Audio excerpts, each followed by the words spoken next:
started off as a PG podcast, but then Devin just kept on dropping shits and fucks, and now... That's right. We are live. The ghost faced himself, Brandon Tanev. This isn't like the start of last season when it was just, it looked like the Canucks were just a beer league team not playing defense at all. And just before Chris goes, no, I'm Chris, you can actually go now. No, hold on. We had to give more time for coming on late. So. I still had, hold on. All right. Chris, go, and then I got something else to say at the end. So, an elf and a midget in 2 back-to-back games. He's definitely on a friendship tour for sure. I'm okay with him being, the 6'7" defenseman. No! He is a AHL defenseman right now. Look, Shonky, don't mind Devin, okay? We all struggle with Devin, so you know. Well, hello. Welcome to the Monday playoff day. Merry playoffs to one and all. This is, of course, we're the Shifts and Pucks Shifts and Pucks podcast. Of course, you can follow us on Twitter at Shifts and Pucks, Facebook.com Shifts and Pucks, YouTube.com Shifts and Pucks, Twitch.com Shifts and Pucks. Subscribe wherever you get your audio, as well as on the Area 51 Sports Network, as we are live right now as we speak. Playoff games happening. Devin's Toronto Maple Leafs are up 4-0 on the Tampa Bay Lightning, and 32-year-old Antti Raanta makes his debut with the Carolina Hurricanes, his playoff debut with the Carolina Hurricanes, and they're up 2-0 on Boston early in the third, about 3 minutes into the third. So we've got 2 other games going on. We've got the barn burner that is St. Louis, Minnesota. We've got LA versus Edmonton. We'll touch on those a little bit, but we're here to kind of focus mostly on the Canucks. As we debrief the season that is, and we say hello, Tyler. Hello, guys. Nice to be with you again. It is always an exciting occasion, the opening night of the Stanley Cup playoffs, regardless of whether or not your team is in it. A little easier on the nerves when your team is not in it, but also, the other side of the mixed feelings there, the disappointment of, in our case, the Canucks not being there. But we have lots to dissect with them as the show goes on here. And then, yes, very much looking forward to, in particular, the Kings and Oilers. That's my primary focus for the first round here. Can't wait to see Dustin Brown and Drew Doughty and perhaps some others try to be snarly with those Oilers. No Doughty, though, unfortunately. Yeah. Well, he could still be snarly in his own way. He maybe could appear and, Sean, hello. Hello, Kevin. How are you? I'm good. Before we say hello I'll say hello, Chris. Hello, Chris. Hello. I feel vindicated today, and I know that we're here to talk Canucks, but I need to get this off my chest. On the Jeff Merrick show today, guess who he said was the best passer in the National Hockey League? That's right, Jim Matheson. Jeff Merrick, one of the smartest men in hockey, said Johnny Gaudreau was the best passer in the National Hockey League. So I'm just curious, are you going to retweet that Leon Draisaitl tweet about him, or are you just going to continue to stay? Anyway, I'm going to, I feel vindicated, though. Hey, Jim Matheson. How do you like them apples? Well, those Johnny is he going to then now apples. Change his mind and say, okay, yeah, well, that's what it was at the time. No, it's not that. Doubtful.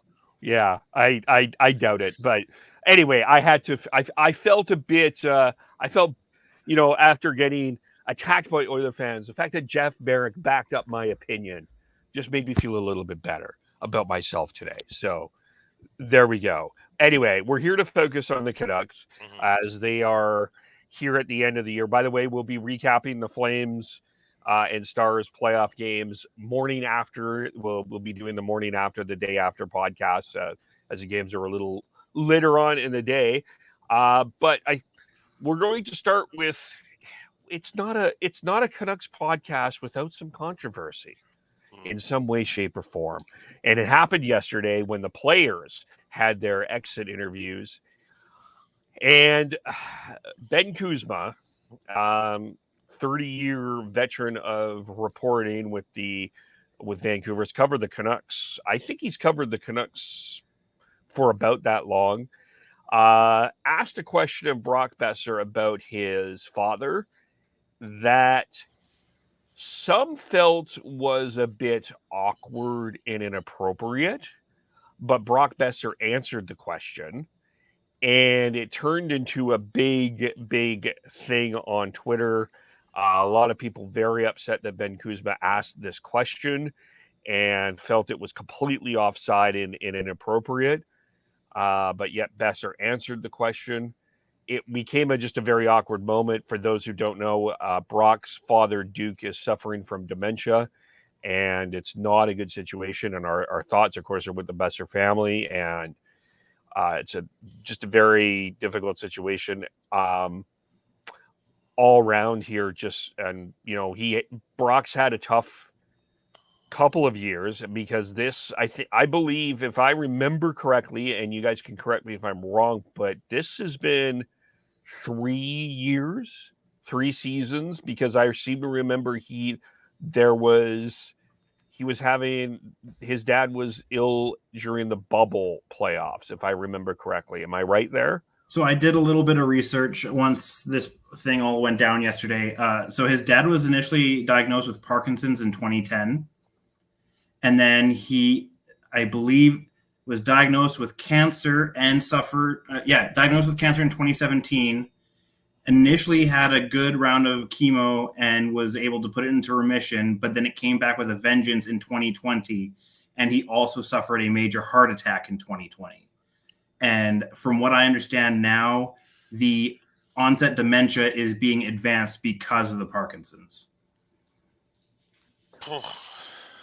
So, yeah, he's dealing with quite the load of medical conditions right now. Mm-hmm. Mm-hmm. Now, I have to say, Duke's one tough fellow to still be going through all that. Holy moly! Yeah, he's a warrior. Duke is one hell of a fighter. As someone who had two grandparents, one went through dementia, one went through Alzheimer's, seeing them lose the capabilities is heartbreaking. Oh, yeah. And it is. When next time Devin's on, if he's willing, I think he's probably the best to talk about that. He was an angel to our grandma, and he was helped her go through the first little bit of her fight with Alzheimer's, and was a bit of a caretaker for her. So if I think if anyone's going to be able on this podcast is able to sort of speak to that, it would be Devin. But it's just it's tough. And I will agree that Devin is more capable to talk about it than myself, but my grandma is currently kind of going through a slow process of dementia in her mid to late 80s. So it is not easy. It is heartbreaking. And I have all the sympathy and compassion for Brock right now, because to see your own father slowly lose himself in that regard, You guys know what I put on Twitter about the whole validity of the question and the appropriateness of the question from yesterday. And of course, Brock was going to answer the question, because that's the kind of guy that Brock is. He's just so darn professional that even with something like that, he's still going to take the high road and give not just an answer, but a thoughtful one. And I think it was a valuable exercise in the end, as awkward as it was executed and with the amount of criticism that came with it. Brock's probably happy today he got that off his chest, but I also did a lot of people a favor. I mean, the two of you have talked about the experiences in your family with that, and it's for me, it's just nice to see once in a while professional athletes be like normal people once in a while, and show that vulnerability over things that everybody else is, those kinds of difficulties that people deal with, and it gives people that are having their own struggles something to relate to in somebody that's of higher stature, a famous person like a Brock Boeser. So, difficult to watch, a little awkward in the execution, but I think in the end it was worthwhile. And media people are going to defend each other, but I'll take them on their word that Kuz probably had a decent sense of the situation in terms of whether Brock would answer it or not, and we got a pretty good answer. And not only that, but Brock actually alluded to in his previous answer prior to Kuzma's question about his dad, about his off-ice struggles. So it kind of opened up that door, if you will, for Kuzma to ask that question. Yeah, and Brock's been open about his father and how important he's been in his hockey journey in the past. I think was it not during Brock's debut game in St. Paul where Duke was in the dressing room to read out the starting lineup, if I remember that right. So Duke is not somebody that's unknown to Canuck fans. So I appreciated the update as difficult as that was to see. Yeah. I think I saw a lot of people going after Kuzma, and I don't think that was warranted. I just think it was a little clumsy in the wording, and in such a delicate personal matter, you have to be on point there, and it wasn't, unfortunately. But all the props to Brock Boeser for how he handled it. Showing the vulnerability that everyone has, and we avoid showing that in public as much as possible, and maybe we shouldn't in certain times, and that's one where I think showing the vulnerability is the right thing to do. And the fact that he also gutted it through and actually answered it was very much amazing. And he deserves all the credit for that. And from what his agent said on Donnie and Dolly today, he wasn't upset with it. It just hit him. Probably wasn't expecting it to be asked during that press conference per se, but it's clearly it was something that's been on his mind for has to be, obviously, and clearly it was down the stretch, something that he was having to wear pretty heavily as the Canucks fought for a playoff spot. And you got to be happy that the other young core guys that he was on the podium with, like, they have his back and they want to be a good support system for him. So just how tight-knit that core group of guys is, I feel, is a good sign, not only for the hockey club, but also for guys with their own personal struggles. And just a last comment on some of the fan reaction to this. I mean, can't really fault the fan reaction either. As we've been talking about here, I mean, Brock is such a character guy, and he's he was a highly touted prospect when he came in, and he's been a part of the core here, and I talked about his professionalism, and he might not be back next season. So there's a lot of emotions wrapped up in all of this for fans, and so there's going to be some defensiveness there. It's hard to really fault the fans for feeling that way. And just to follow up here, before we move on, when Devin is on, he will talk about it. He will talk about his experience, because I think it is something that needs to be talked about, and that it is great. Like you said, he's probably the best to talk about this. He's seen it firsthand, and everything. And like I said, it's such a sensitive subject that I don't know if there is actually a right way to talk about it in that setting. And I don't think there's a right way to A, approach it, and B, move away from it too.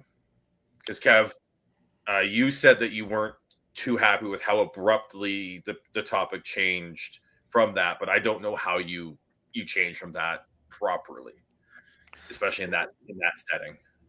Well, okay, so first of all, just from I do not believe there was any ill will intended in the question. This was not Ben Kuzma has never struck me as a guy that has out to sensationalize something.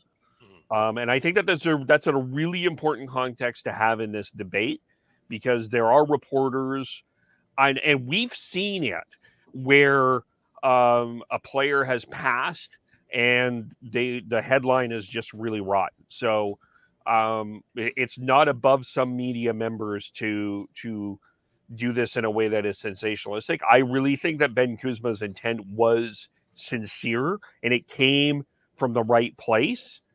It was asked awkwardly because I don't think he,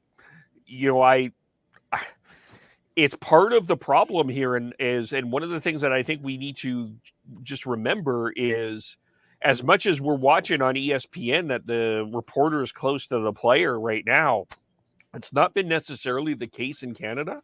We haven't had that player to media reporter interaction, and it is an awkward place to have that. But you're also not going to. You're not. I don't know if are you having a sit down interview with someone right now? Is that? I don't know the answer to that, but I'm guessing that they don't have those opportunities right now. Yeah. So when is, I mean, it puts the reporter in a tough spot. You either don't ask the question and have regrets about, not asking something that's worthwhile for public consumption, or this happens, right? Yeah, and I agree with you. Good on Brock and I don't think it was unsurprising to me that Brock answered the question, because that seems to be the way that he is. Mm-hmm. I don't think, like, Ben's initial question was like, you've had a lot. I think Ben was trying to defend Brock in a sense, because he got some criticism this year. He got some criticism for how he played. And I think one of the things that, just on a side note here, as I go on a little bit of a tangent, one of the things that I don't like the language of trade chip, asset management, and this when it comes to human beings and hockey players. And this is a good example of how that language just doesn't connect with a human being that is dealing with something far more significant than the fact that we're trying to trade a poker chip to get better. And that's the part that I think that is often forgotten in this, is that this is a human being. And I think is the other thing that I do appreciate. For me, it was very clear from what Pettersson and Hughes were not. They were taken off a little bit by how Boeser answered the question. They were completely impacted. I just think there needed to be just a couple of moments before we moved on. I understand the intent of trying to change the mood in the room, but I think it's just let the room breathe what we were just dealing with, and I think we need to let media, and I think we need to let media be human, because we don't expect that from them. We just expect, you better ask the perfect, outstanding question, or we're going to tweet at you. And the media are people too.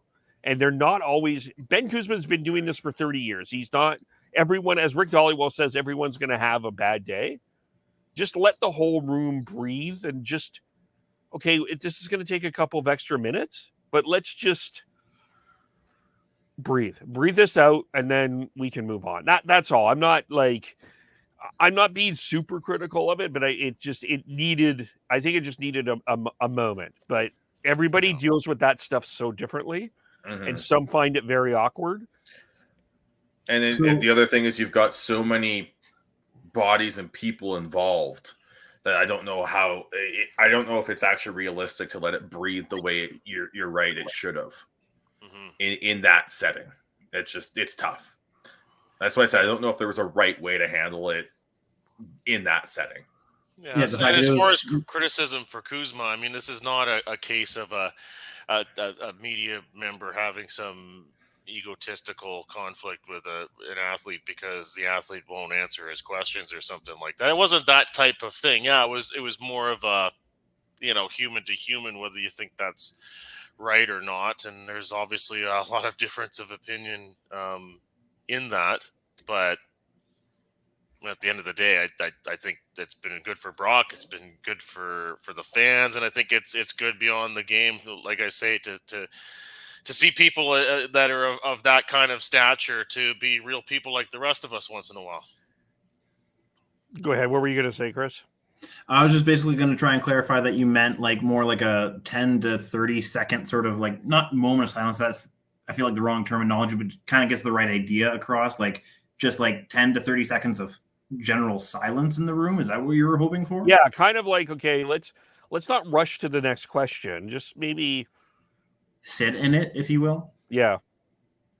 And I get where you're coming from, but I also kind of agree with Sean as far as like, because it was kind of like an off the cuff sort of not planned moment for everyone in the room to kind of agree to that is probably a little bit hard to pull off in that moment.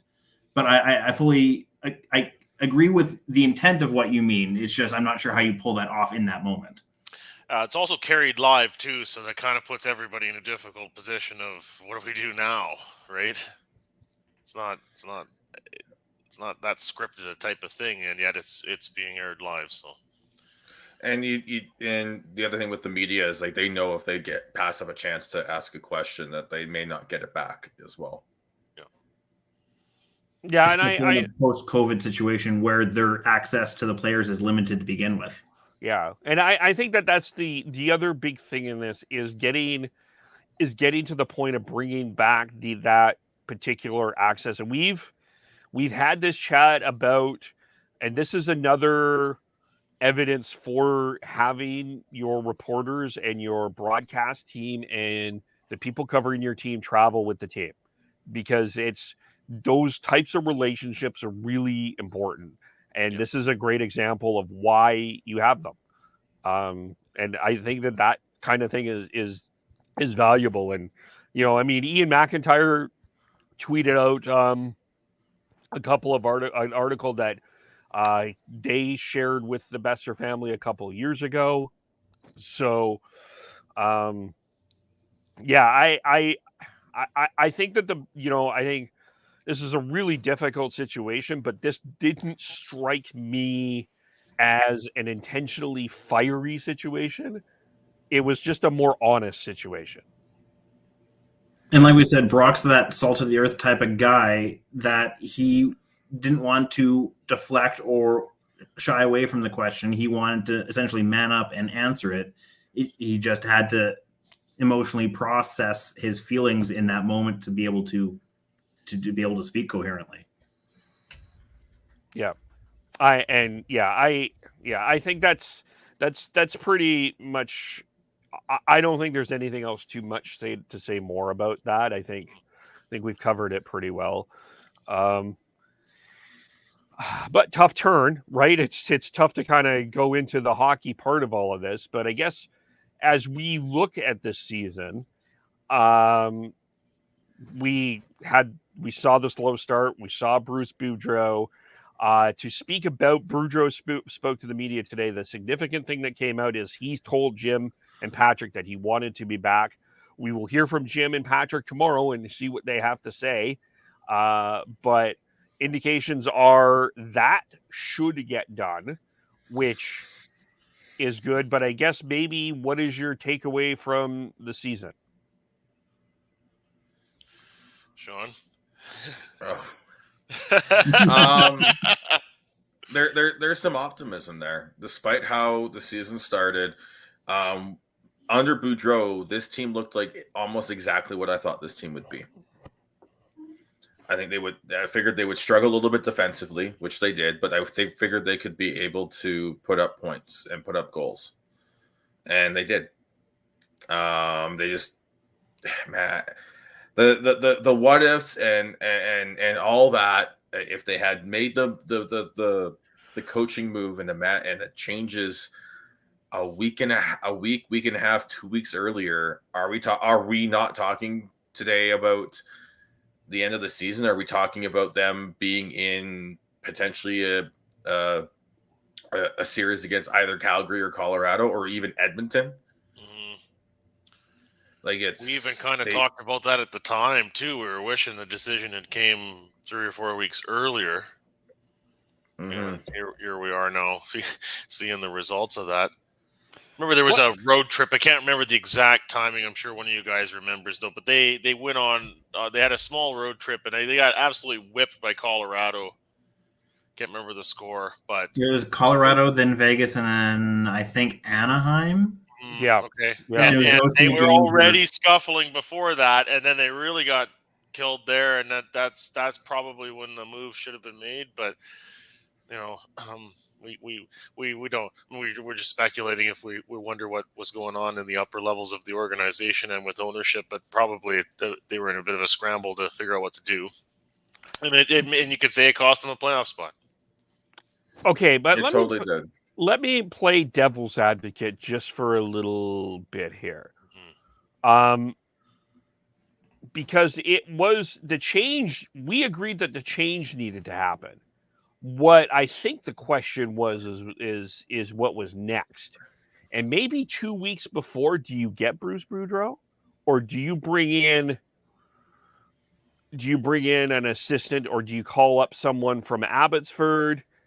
Are you like there? That's the significant question that I wonder. I wonder if the timing of this, and I think let's go back to one thing that I don't think people are saying enough about. Stan Smeel deserves the credit for this, because it was Stan Smeel that walked into Francisco Aquilini's office and said, "We need to make some fucking changes like right now."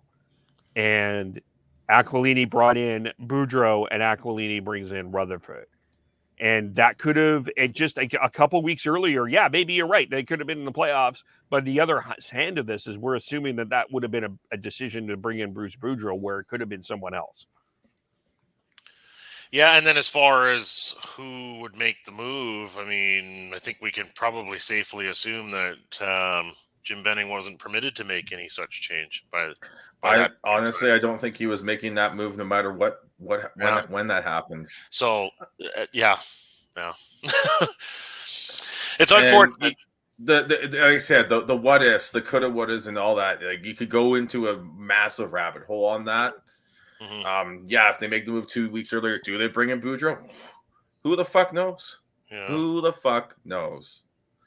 But it's just frustrating, because what we saw out of the Bruce Boudreau-led Canucks was a team that I think could have scared some teams in the playoffs.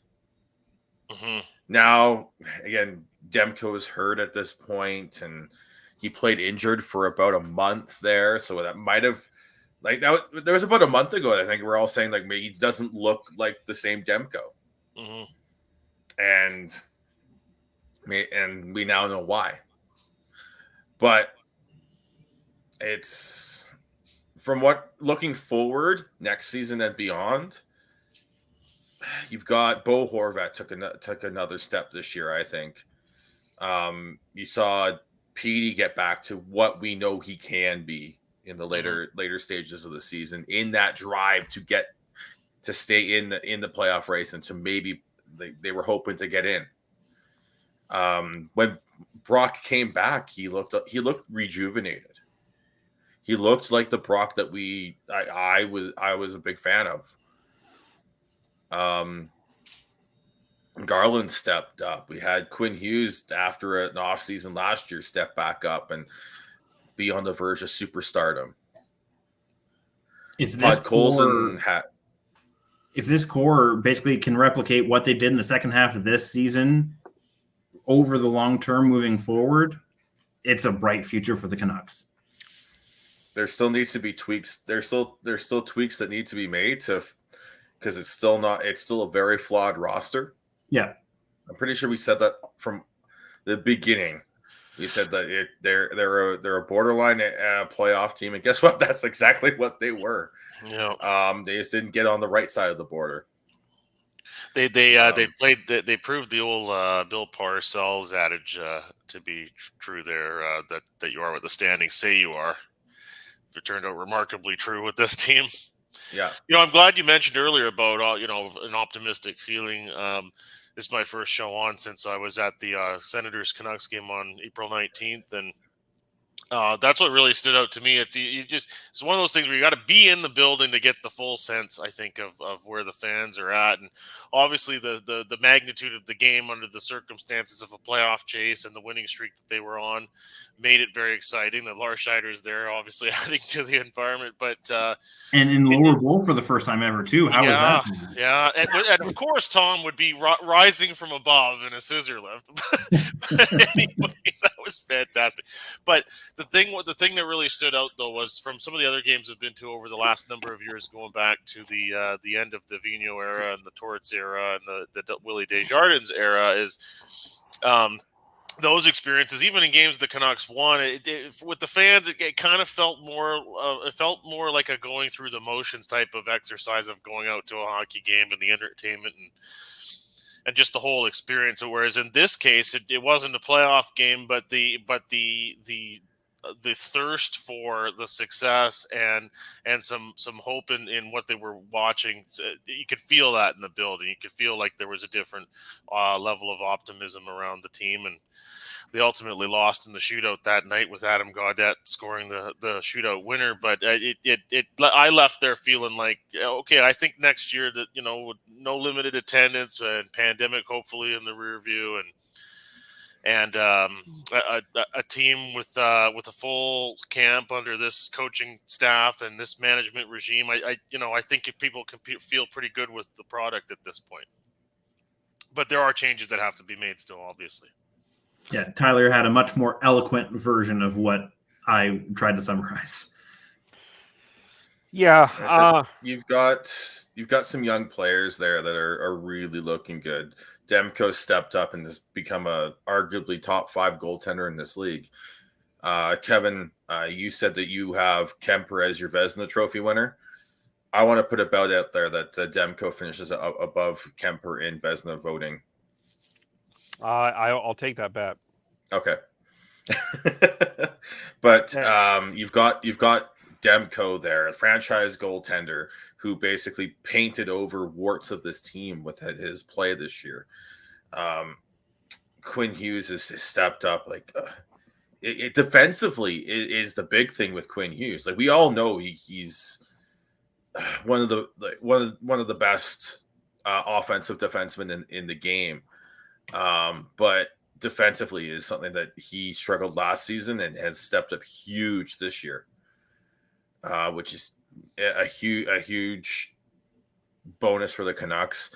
Him and Pettersson playing on the PK significantly since once Boudreau took over was huge. That was the biggest thing I was struggling with as a Canucks fan, seeing that the top 2 players who were the future of this team, the 2 cornerstones outside of a goaltender players on this team, were not playing all situations. If you need to be a top player in this league, you need to play all situations, and they now are, and they're actually playing really well in all situations. So that's big. Seeing Podkolzin step up going through his progression throughout the year is huge. I don't usually you see the sophomore slump when you have a rookie come out and have a really good, outstanding first season, kind of out of nowhere, or a younger player. The Podkolzin had to work for this, and I would be surprised if we see that from him next year. Yeah, I just want to jump on that point in particular. It seemed like as the season got on and the games got bigger and bigger and the intensity increased, he was able to elevate his game still and still be a big factor out there. And even defensively, really smart. One of the things I noticed at the game I was at, I think it was Ekman Larson pinched, and there's Podkolzin covering on defense like we always talk about at rec league nights.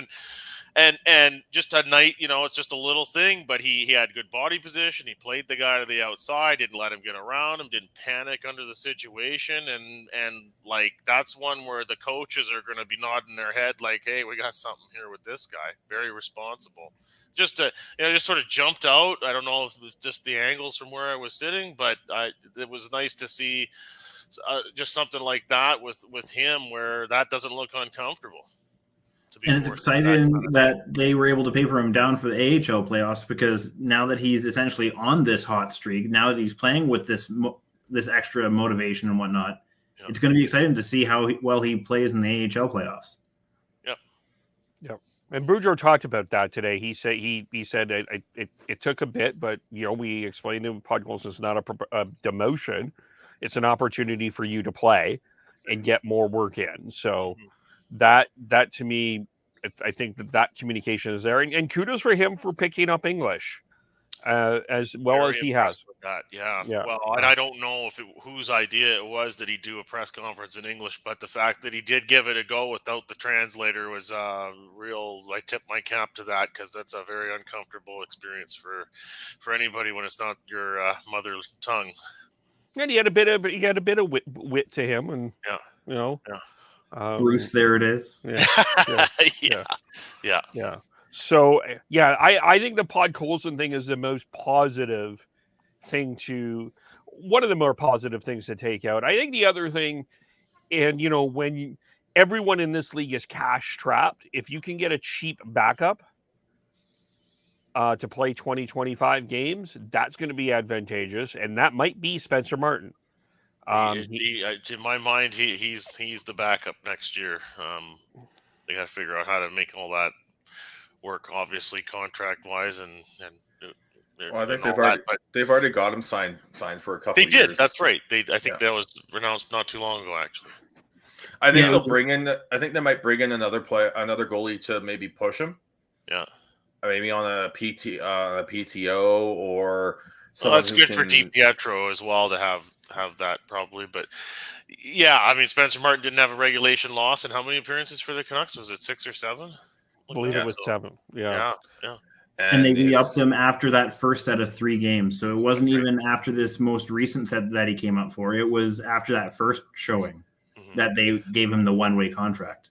Yeah, I think what we'll see is they'll bring in a veteran goaltender who is like sort of a fringe guy, who could either on a PTO or more of someone they know that they can put down in the AHL.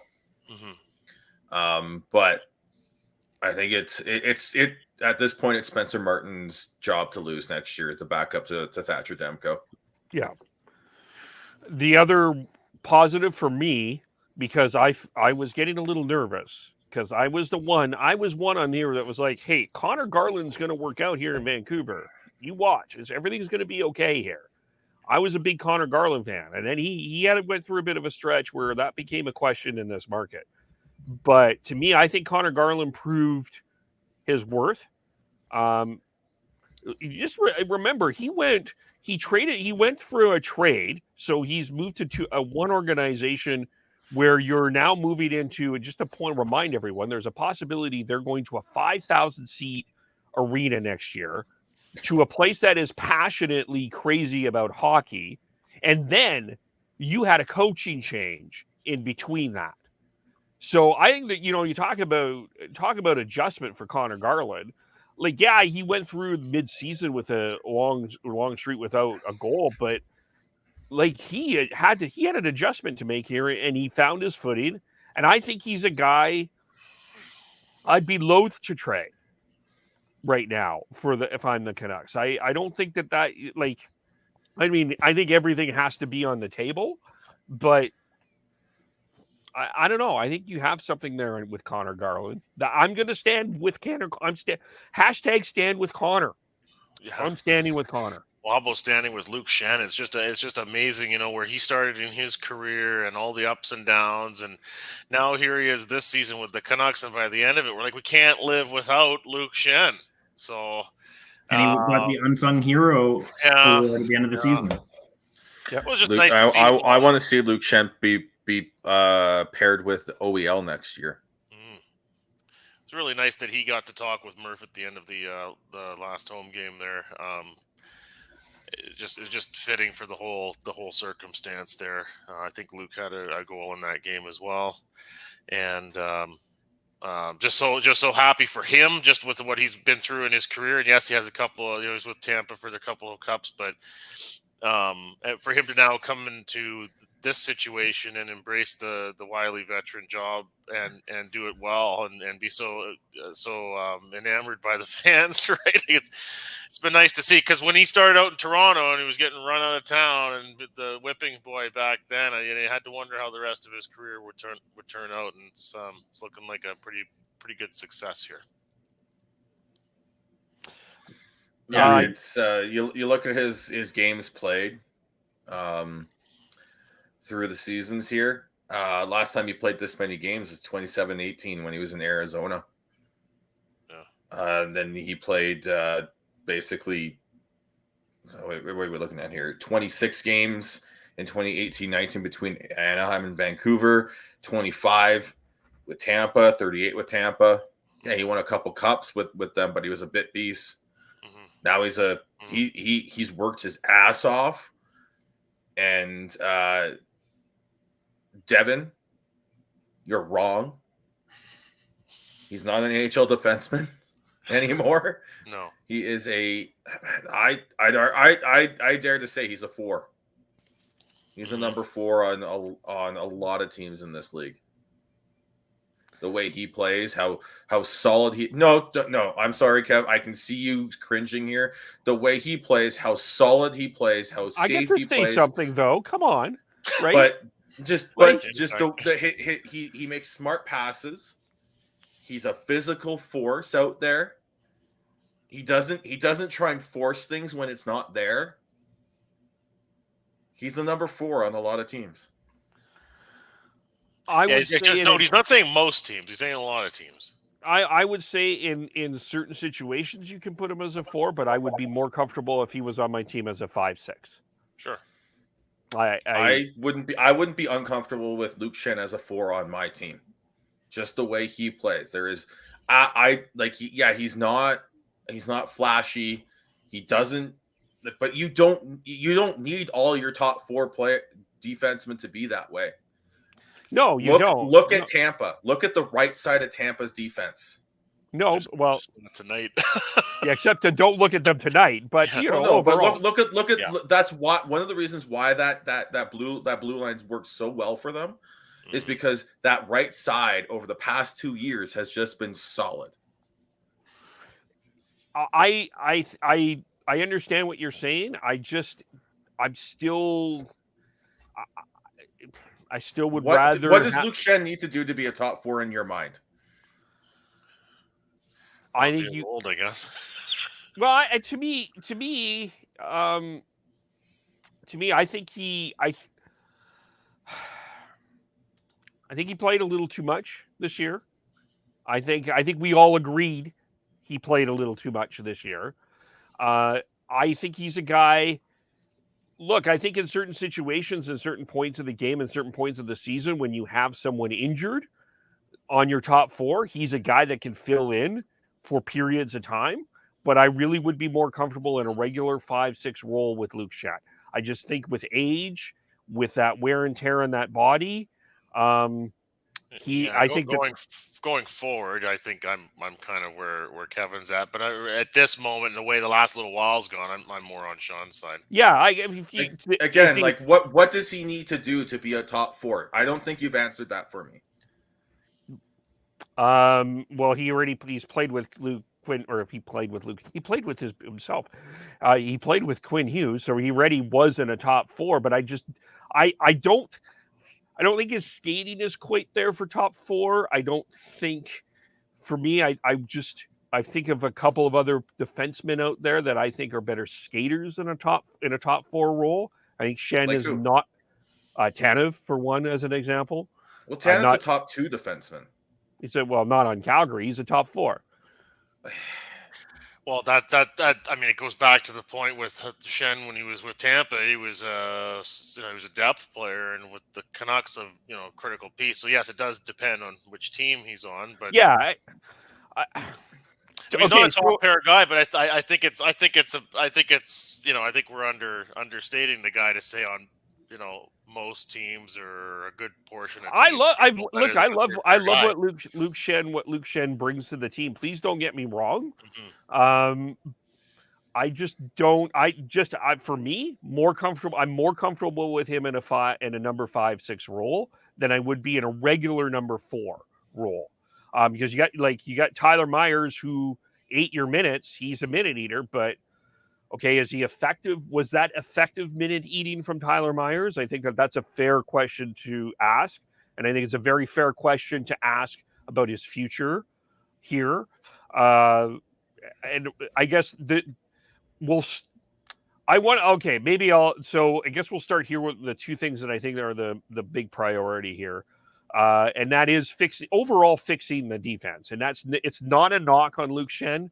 It's not a Luke Schenn's part of the solution at least next season. Yeah, for sure. But overall, it was with Tyler Myers and OEL, it became a very expensive defense.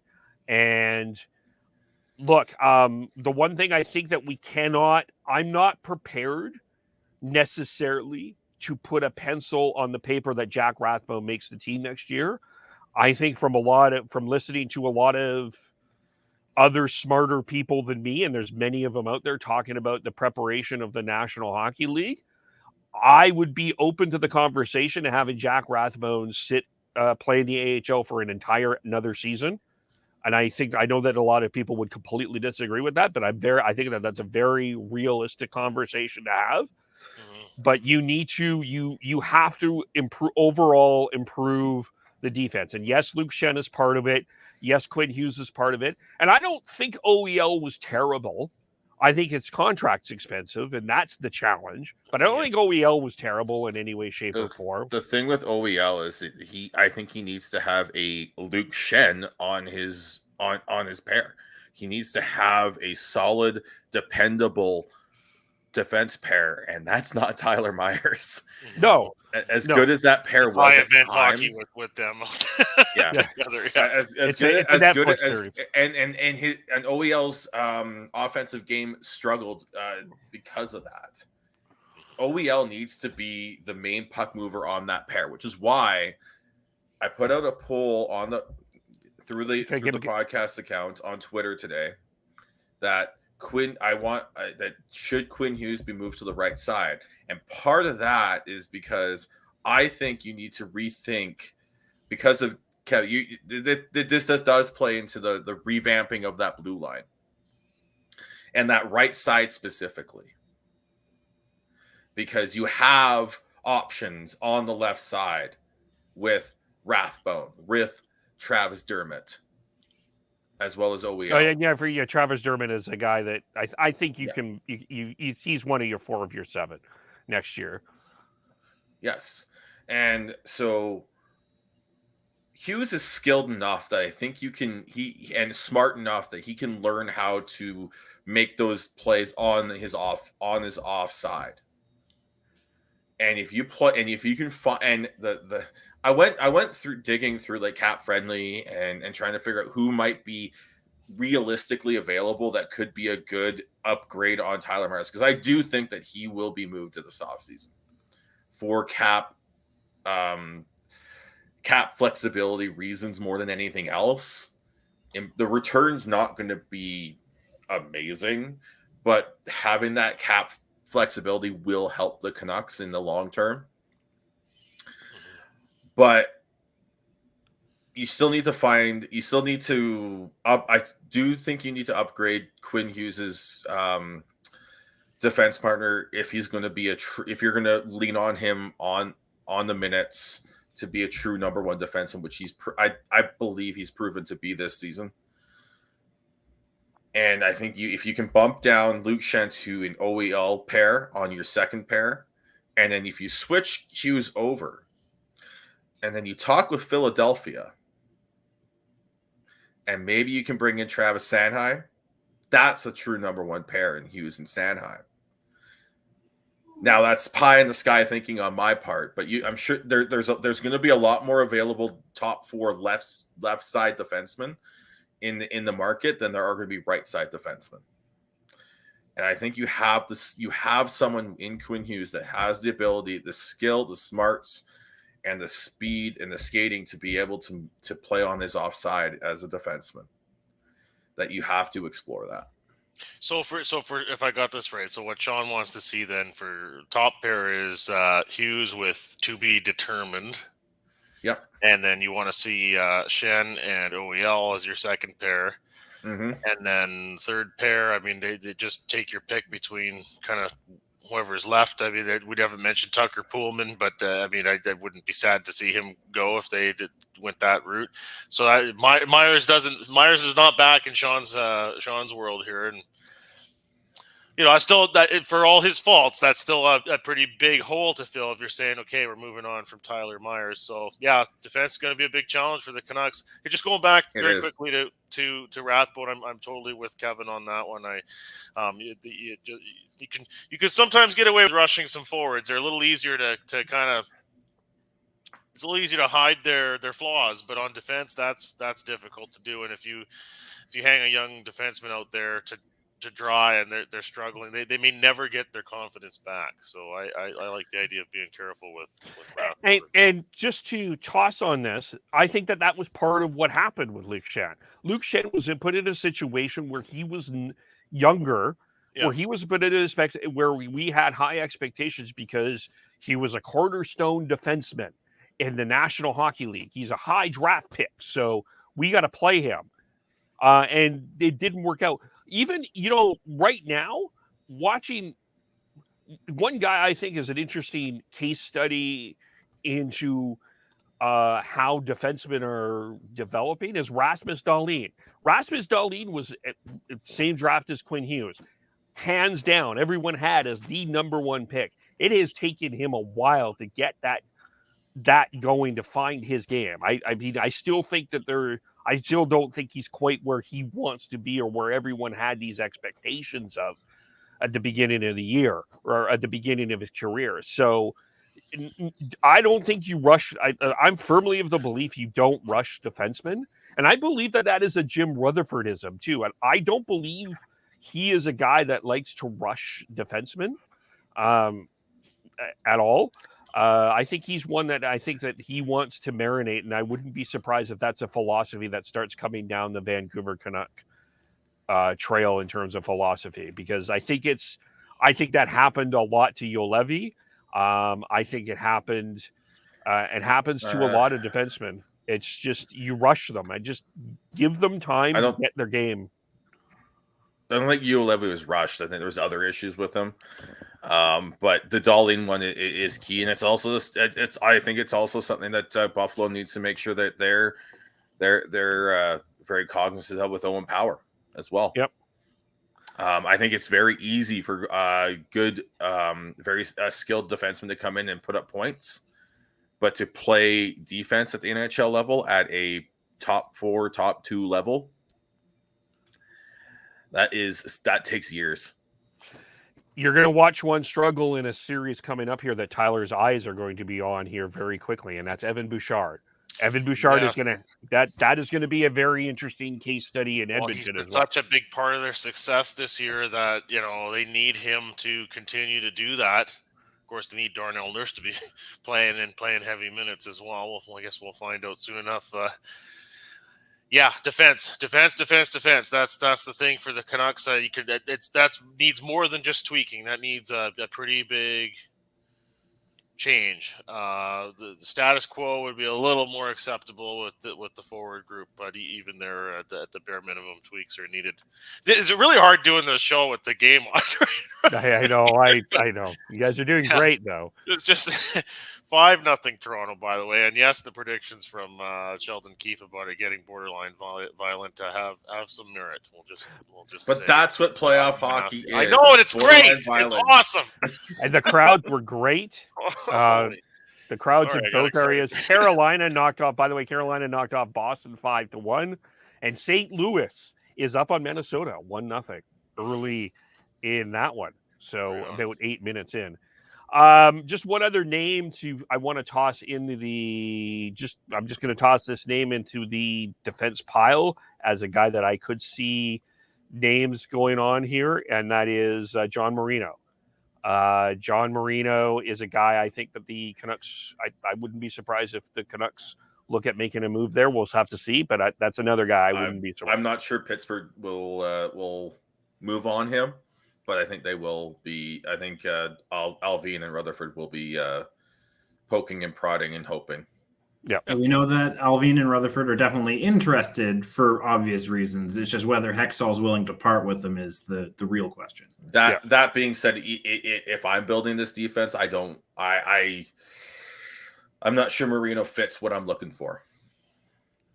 He's another sort of another sort of more offensive minded D-man, and I think the Canucks need to look for more steadying, smart defensemen who are just, they can still move the puck, but they're not going to be pushing it the way Quinn Hughes does, the way OEL does when he's on this game, the way Tyler Myers does. A more Dermott type. The way I look at it right now is if we're looking at, if they go the way I'm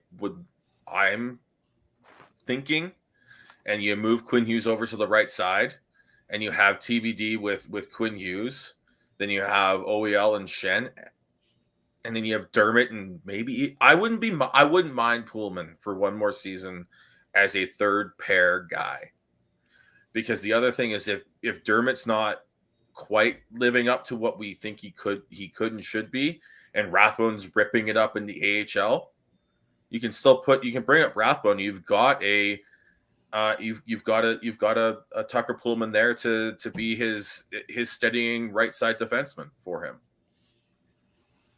And Kyle Burrows is always a good seventh, first call. Kyle Burrows will likely be the 7th or 8th defenseman on this team next year as well. Yeah. So, but I guess the question then becomes here: what are you competing for? Are you competing to get yourself into the playoffs, or are you competing to go higher? Well, why is that? I think it's a progression from next year to the year after to the year after. Yeah, Luke Shen signed for one more season. Yeah, to me, it's about trying to keep getting better. It's not about setting a particular. Okay, target. Right. I'm looking 2-3 years down the line, and not only are you trying to find those players, now you're trying to find out who's the solution long term in that spot, which is why I'm very firm on the fact that I do think that it's time to move Quinn Hughes over to the right side, because I look at who's available, who's realistically available on that right side that can help the Canucks, and I don't know who's out there that teams are willing to give up, because we looked at go look back at all the JT Miller talks with the Rangers specifically. The one name that everyone wanted out of them was Braden Schneider, because he could be that future on that right side for the Canucks if they were able to get him. And Rangers basically said, no, he is not available. I'm not with you there yet. I just think that Quinn Hughes has had a lot to adjust the last couple of years. New partners, a lot of other things. I think another year just sitting on the left side would be better. That's just me at this particular point. I see. But that's also NHL. That's also NHL. We're 90% of they do have new partners and shuffling most years. Yeah, I'm not. I would keep Quinn Hughes on the left and see what we can. And you got Luke Shen as an option to be a partner anyway if things don't work out. But that's where I would go.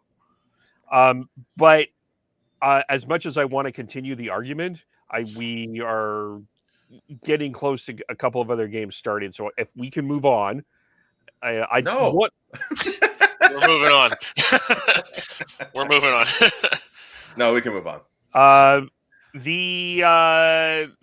Was going to touch on Höglander, but I'll save my Höglander comment for next week, because I think that there's a no. Go on. I want to hear your Höglander comment. And then we'll move on. Okay, I also think Niels Höglander has to stay in Abbotsford all next season. I don't think you bring him up. Whoa! Nope, I don't. I don't think he wants to hear your comment anymore. Let's put it this way. He's competing for a spot, perhaps. I think I look at it and I don't think his season was as bad as many people are making it out to be. No, but it's pretty clear he is not in the good books of Bruce Boudreau. And if Bruce is back as the coach next year, which it sounds like he will be, that's the problem. Let's see how he does in training camp. He was gaining some trust, and then he got injured too. Yeah. Let's see how with younger players, it's all about gaining trust, and you can gain that in a training camp too. Yes. So, but he has to do that to make the team again next year. I do not cement him. I do not cement him in the top 12 next year for sure. I think he has to earn a spot. I think everyone does, but I think he's basically penciled in a spot right now. Yeah. Well, I mean, we'll see how the offseason goes and who else arrives. Yeah. But we'll leave that there. Mm-hmm. Yeah. I like that. Let's move on to a couple of other. Let's just jump to some other NHL. And Tyler, you mentioned this already. Your eyes are on the LA Kings and Edmonton Oilers. Devin yesterday said on the playoff preview that his upset was the LA Kings beating the Edmonton Oilers. Yeah. The Flames fan and me just would love to see it. I'm not sure. I think it's a 7-game. I really do think that this is a 7-game series. I think that this is going to be a really tough series. But what are you looking at? Yeah, LA on paper, looks, you could say, pretty thin. But I mean, Jonathan Quick's a goalie where if he is on his game, that's going to help them significantly. And LA just has to contain the top players of the Oilers, and then they got a chance. But on the Edmonton side, I think the experience last year, although yes, different, no fans and everything like that. Yes, they were swept by Winnipeg, but that I think was a tighter series than 4-0 as the final outcome showed. And I think that how they went out with a very tough triple overtime defeat. I think that's going to prove valuable for them this time. I'm not guaranteeing an Oilers win in this series, but I think that they're more mentally and just sort of overall experience-wise equipped for something like this now. And their 5-on-5 play, I think, has been more a part of their success this year than it has in the past, where they've been heavily reliant on the power play. So I'm excited to see how it goes. But yeah, I'm thinking that's going to be a long series as well. Anyone have any other thoughts on that one? Or no Arvidsson tonight for the Kings, but I really like the depth of the Kings up front. It comes down to how good that blue line can play. I still ultimately think that Edmonton is probably going to win this series in 7, but I just want to see LA give the Oilers and their fans fits. That is me as a hockey fan, what I want to see this series. Well, we want them to all be just completely rattled by the time Calgary and Edmonton meet in the second round, and then that will just be just this bonanza beyond belief. Come on. Right. Alberta. Yeah, second round. Oh my God, that'd be amazing. Yeah, Graham's coming on, by the way. We're bringing Dan and Graham. Trying to see that. I mean, my quick thought on Calgary, Dallas. I mean, I think Calgary's pretty overwhelmingly the favorite there. Yeah. I'm nervous. Ottinger needs to stand on his head. Yeah, I think too many people are discounting Dallas, and I'm not liking it. Right? They went to the Cup final a couple years ago. So yeah, that just seems like forever ago. I know. That was a lot. I mean, those two teams met in that bubble tournament as well. Yeah. Is Holtby's injured right now? Yes. Holtby's injured. Yeah. Okay. Yeah. Yeah, that's the whole thing with Dallas is they've had just no luck with goalie injuries. They had Hudobin injured. They had Holtby injured. Ottinger got injured as well. That's why they picked up Wedgwood. So. Yeah, for sure. Yeah, both wild card teams in the West are just screwed because the goalies that they thought that were going to be their starters are fighting injuries. Yeah. But then you get inspiration from Antti Ranta from 32 years old who won a game tonight. So but the other thing with Ranta though is he's a journeyman who's been there and has done that and has proven himself as an NHL goaltender while we're dealing with in Dallas. You got Jake Ottinger, who's an up and coming. Yeah, he just hasn't proven it yet. And you've got Dave Rittich, who is just streaky at the best. mental up and streaky down. Up and down. The mental game's not there. Mm-hmm. One of the mental games that is another big thing here is, and we've already seen it in the Tampa Bay Toronto game. I think Tampa Bay wasn't very happy with the officiating. We're gonna get officiating complaints. It's starting already. Look, we have an official on, Tyler. Well, it's predictable, right? Like people say, call it the same. So then they come out and they've got tight enforcement. People are like, "Let him play. It's so soft." So you can't win. You can't win if you're the refs. But John Cooper said it best, I think, yesterday or a couple of days ago. The players get smarter, and when he says smarter, he means craftier, and that does make it more difficult to officiate. And if it's more difficult to officiate, there's going to be a lot more inconsistency. So it's just part of the game. I don't know. I think at the end of the day, for a casual fan or somebody that doesn't have the direct rooting interest in a particular outcome, I think you're going to be more entertained by a little more of a let him play style than it be the referee show. So, just hopefully by the 3 or 4 days into the playoffs, they don't have to suspend a bunch of people because it got out of hand. Yeah, we've seen that over the years too. Yeah, and I mean that's the other thing is it gets like that. I mean, I think last year the whole comment going back to the Edmonton Winnipeg series was how many penalties were not called on McDavid. I that's going to be another point of conversation, especially with Philip Deneau being friends with Connor McDavid. That I think will be fascinating in of itself. And Philip Deneau will be enemy number 1 in Edmonton. He will not be allowed within the city limits after this series. Oh, yeah, and someone's drilling a hole to make sure he doesn't get in, apparently. But yeah, and I think the other thing that's going to be fascinating is the crowds, and we already saw it with Toronto. Toronto was nuts. Edmonton, I think we're going to expect some nuts. Calgary's going to be nuts. That was the audio there. I was just switching feeds there, and I didn't have it muted anymore. That was the Oilers crowd singing "Oh Canada" there. Okay. Yes. Yeah. Just about so let's drop the puck in Edmonton. Okay. Well, 2 other quick things here. Carey Price. Sounds like his future is in doubt. He played at the end of the year. He looks like he's going to have a second opinion. I think no question it's a Hall of Fame career. I think no question. Hockey Hall of Fame, no question. And a retirement. But he has no cups. How can you be in there if he has no cups? He says. Well, that's going to be a fascinating. Well, yeah. Well, even in Montreal, that's a very, very tough thing. But yeah.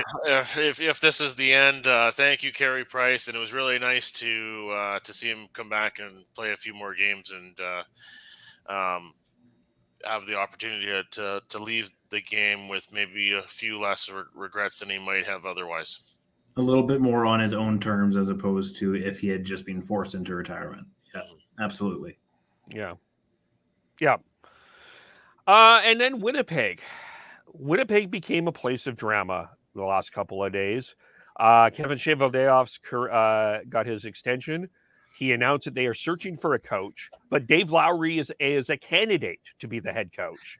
Yeah, a little unusual, I guess, to hear that in the context of a pro sports team coach. I think in other professions that's not as uncommon. But I mean, if you're not changing management, you surely want to have all these other possibilities on the table and not narrow your focus too hard, I guess, right? And while that was interesting, I would say that the more drama-filled stuff was Stastny's not naming names, looking at you, Mark Scheifele, comments about whether teammates are playing for themselves or for the team. Mm-hmm. Talk about a guy that just went from wow, this guy really loves his game. He's one of the best underrated players in the game to he's a selfish prick. We're talking about Scheifele here. Well, I guess. I just think that locker room is just broken, and we are going to see fireworks coming from Cheveldayoff, who's been mostly a very patient GM. I think we're going to see something. I think we're going to see a switch flipped here, and there's going to be fireworks and massive changes coming out of Winnipeg. So that makes you wonder if Blake Wheeler is back. I said this last or on Sunday, and we kind of touched on this. I do wonder if Blake Wheeler's bought out, because that contract is very much buyoutable. That being said, because of what it means to that locker room, that's what makes it hard.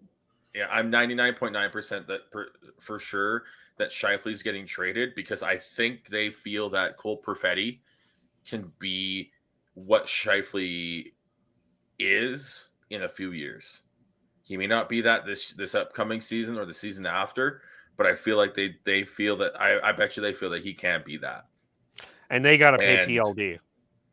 And they have to, and it doesn't actually change how you build that roster either, because you have an offensive first center in Scheifele, and then you've got a good two-way guy in Dubois as your 1-2 punch up the middle. And now if you bring in Perfetti, you can just plug and play, and you're still going to get a lot for a Scheifele in a trade. Yeah. Remember the name Morgan Barron as well. I think he'll be a big player on that team.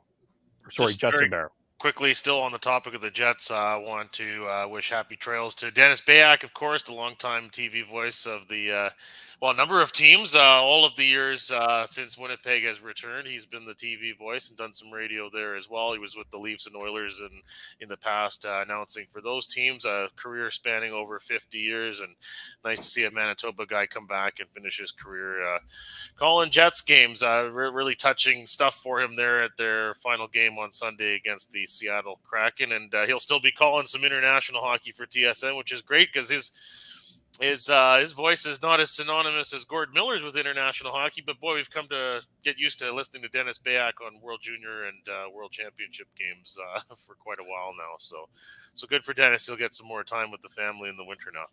Yeah, that was a great speech for sure. Mm-hmm. Yeah, that was a fantastic speech, and yeah, just going off on that, I think we're losing three big sort of iconic voices for their teams this year in Dennis Bayak, Rick Jeanneret, and Pat Foley.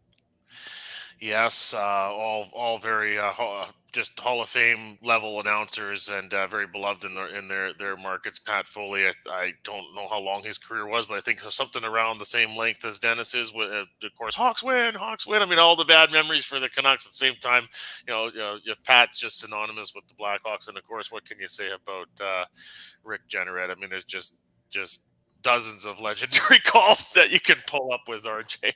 Yeah. Although, is there any bigger than Mayday? No. Mayday. No, that's number one with a bullet. So good. Yeah.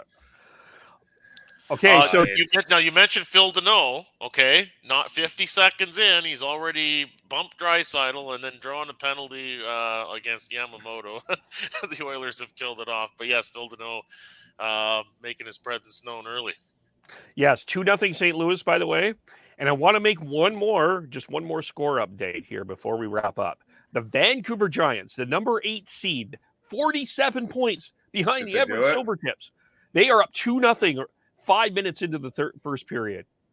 4 minutes into the first against the Everett Silvertips. Massive upset in the making in the WHL. Everett was with a deep team, but they got injured late and they got blown out 11-6 on Friday, and they have not been able to recover. So what is that series currently at? 3-2 Vancouver. Oh, damn. Yeah, this is the butt cheeks puckered time of it. I believe this, if they can pull it out, this would be the first time in WHL history that an 8 seed would be the 1 seed. Well, I think I heard that. I could be wrong, but I think I heard how many points difference between them, Kev? 47. Wow. Yeah. That's impressive. Go Giants. Yeah. Fabian Lysell has taken a step this year in this playoff. Yeah, sure. Boston's got something special there. Yeah, it's those new Johnny Canuck jerseys. Yes. So playoff hockey still going on in Vancouver. Not the team, not the NHL team, but that's okay, sort of. But we'll leave it there at this point because we're about to continue to watch the LA Kings Edmonton Oilers. How do we follow everyone? I am Bearded Canucks 03 on Twitter.